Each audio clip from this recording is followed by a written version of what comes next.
بسم اللہ الرحمن الرحیم کہ 2 رکعت نماز نفل پڑھیں شب جمعہ میں۔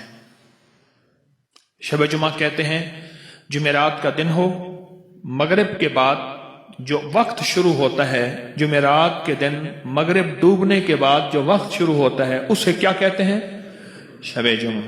جمعرات کے دن مغرب کے بعد ڈوبنے کے بعد جو وقت شروع ہوتا ہے اسے شب۔ یہ حضرت علی کرم اللہ وجہہ کی روایت ہے، ایک کتاب میں، دوسری کتاب میں، تیسری کتاب میں۔ میں صرف ایک کتاب کا حوالہ دوں گا، فضائل درود شریف، حضرت شیخ الحدیث رحمۃ اللہ علیہ نے اس کو لکھا ہے، ابھی اٹھا کے دیکھ لیجئے۔ میں صرف ایک کتاب کا حوالہ ان 2 نفل کے لیے دے رہا ہوں۔ فضائل درود شریف تو جانتے ہیں نا، حضرت شیخ الحدیث رحمۃ اللہ علیہ نے اس ایک کتاب کا حوالہ آپ کو دے رہا ہوں، اور کئی کتابوں میں مختلف روایات سے یہ 2 نفل کے کمالات اور فضائل اور فوائد موجود ہیں۔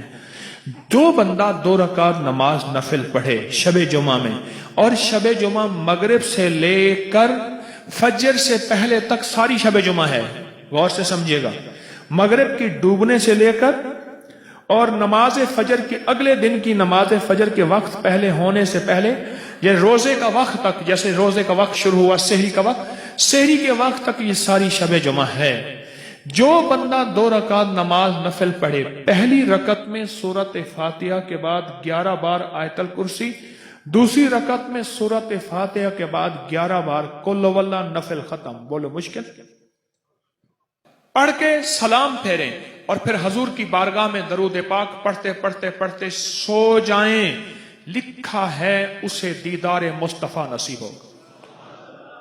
اللہ اکبر، مدینے والے کا دیدار نصیب ہوگا، آقا مدینے والے کی زیارت نصیب ہوگی۔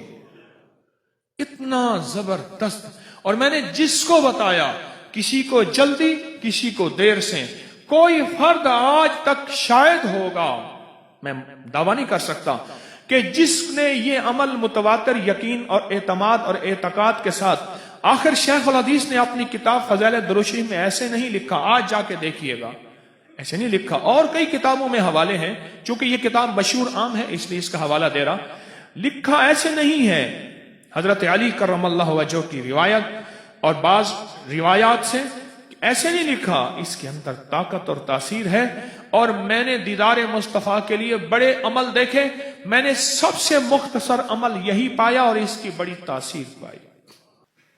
دیدار مصطفیٰ نصیب ہوتا ہے۔ اور بعض محدثین کے واقعات میں ایک انوکھی بات میں نے پڑھی، میں خود پریشان ہو گیا، پریشان سے بہت حیران ہو گیا۔ فرماتے ہیں اس نفل کے پڑھ پڑھ کے ہمارے ساتھ اب یہ معاملہ ہو گیا ہے کہ روایت ہے، یہ حدیث ہے، اور اس کی سند ہمیں کمزور نظر آ رہی ہے۔ یہ ان لوگوں کو بات سمجھ آئے گی جو حدیث کے اسناد، مسلسلات اور حدیث کی اسناد میں توجہ رکھتے ہیں۔ اور ہم نے خود آقا مدینے والے سے ڈائریکٹ پوچھ لیا، حضور یہ آپ کا فرمان صحیح ہے؟ آپ نے فرمایا ہاں صحیح ہے۔ بولو کلام مصطفیٰ نصیب ہو جائے، دیدار مصطفیٰ سے آگے کلام مصطفیٰ، مدینے والے سے ہم کلامی ہو جائے، گفتگو شروع ہو جائے۔ کیا اللہ کے لیے اس بات کے کوئی اللہ قادر نہیں ہے؟ فرماتے ہیں کہ کوئی کسی حدیث کے بارے میں، کسی واقعے کے بارے میں کوئی ہمیں شک گزرا ہو، بلکہ ایک محدث کا واقعہ پڑھ رہا تھا، مجھے غزوہ حنین کا ایک واقعے کے بارے میں شک تھا کہ ایک نے کہا اتنے ہیں، ایک نے کہا اتنے ہیں۔ میں نے کہا چلو میں اپنے خود مدینے والے سے پوچھ لیتا ہوں۔ کہا مدینے والے سے میں نے پوچھا تو آپ نے فرمایا فلاں روایت والے نے ٹھیک لکھا ہے۔ مجھے ایک شخص نے اور عجیب بات بتائی، لوگ مجھے اپنے تجربات بتائیں، جیسے میں ملوالی میں آیا، یہاں آیا، اور یہ میں آپ کو آ کے بتا رہا ہوں۔ آپ میں سے کتنے ایسے ہیں جو عشاق ہیں، کرنے والے ہیں، پھر وہ مجھے ریزلٹ دیتے ہیں۔ ایک بندے نے مجھے عجیب بات بتائی، فرمایا اس نفل کا مجھے یہ فائدہ ہوا ہے، مسلسل پڑھنے سے اور یقین اور گڑ گڑا اور بھیکاری بن کے یہ فائدہ ہوا ہے، اب کوئی مسئلہ ہو میں ڈائریکٹ مدینے والے سے پوچھ لیتا ہوں۔ 2 نفل ہیں شب جمعہ میں، جمعہ شب جمعہ میں. اچھا ان 2 نفل پڑھنے میں 11 پہلی رکعت میں 11 بار آیت الکرسی، سورت دوسری رکعت میں 11 بار سورت جو ملاتے ہیں 11 بار کیا سورت اخلاص کو لول. اب بولے اس میں 10 منٹ 20 منٹ آدھا گھنٹہ 2 گھنٹے کتنے لگتے ہیں؟ سوچیں تو صحیح. اتنے مختصر نفل، اتنے مختصر نفل، اتنا مختصر عمل. یہ 2 نفل شب جمعہ میں دیدار مصطفیٰ کی نیت کر کے پڑھیں. اس کے اور انوکھے فائدے، مسئلے حل، مشکلیں دور، پریشانیاں دور، الجھنیں ختم، مسائل حل، دکھ ختم، زندگی کی ناکامیاں ختم، پریشانیاں ختم. اس کے اور کمالات میں نے دیکھے ہیں کھلنا شروع ہو جاتے ہیں. اس کی دلیل میں ایک بات کہوں گا، ذرا میری طرف دیکھ کے سنیے گا، دیکھ کے سنیے گا. اس کے دلیل میں ایک بات کہوں گا، وہ یہ کہوں گا ہر وہ عمل جو شب جمعہ میں کیا جائے ہمیشہ قبول، مقبول اور محبوب ہوتا ہے.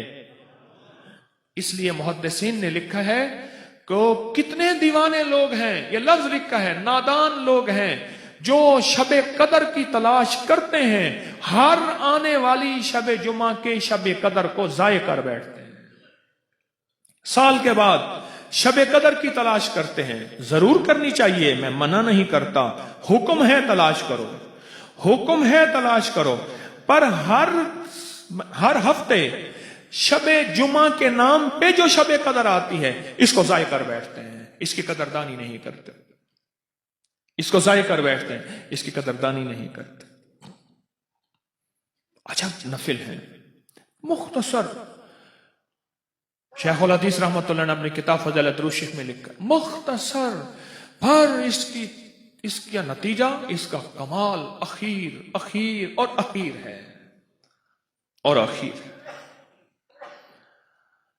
اور اس سے دنیا کے مسئلے حل ہونا شروع ہو جاتے ہیں، دنیا کی زندگی کی الجھنیں.